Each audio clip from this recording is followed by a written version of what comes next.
Galit na galit ngayon ang Blooms sa lalaking tila muntik nang humalik kay Bini member Aya sa isang bar. Yan at iba pa sa report ni MJ Marfori. Viral ngayon ang umano'y naranasang panghaharas ng Bini member na si Aya mula sa isang lalaki sa isang bar. Sa mga kumakalat na video, makikitang tila kinukunan ng lalaki si Aya gamit ang cellphone nang bigla nitong ilapit ang kanyang muka sa Bini member. Na-shock na lang si Aya sa ginawa ng lalaki. Kaya naman hindi ito nagustuhan ng mga Bloom. Wala raw respeto ang naturang lalaki at nagpaalalang know your limits. Wala rin daw karapatan ng lalaki na gawin yon kahit pa nasa bar sila.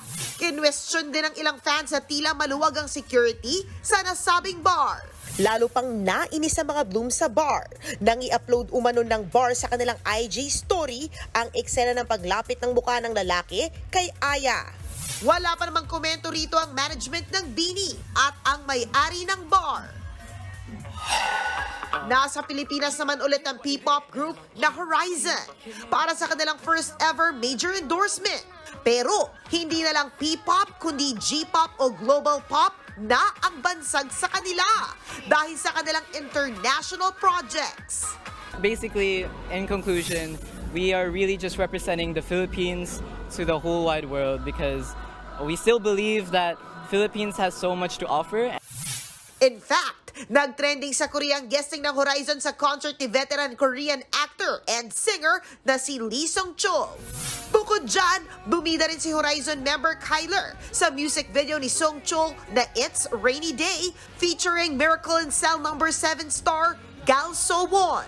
Super saya po kasi I was honored po na naging part po ako ng sa music video. Sasabak na rin kaya sa aktingan ng Horizon sa Korea?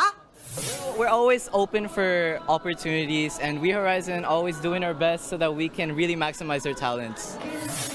Magpo-perform naman ang Horizon kasama ang SB19, Alamat, G22 at iba pang P-pop groups sa isang concert sa Mall of Asia Arena sa August 18. Nagbabalita mula sa Frontline, MJ Marfori, News 5.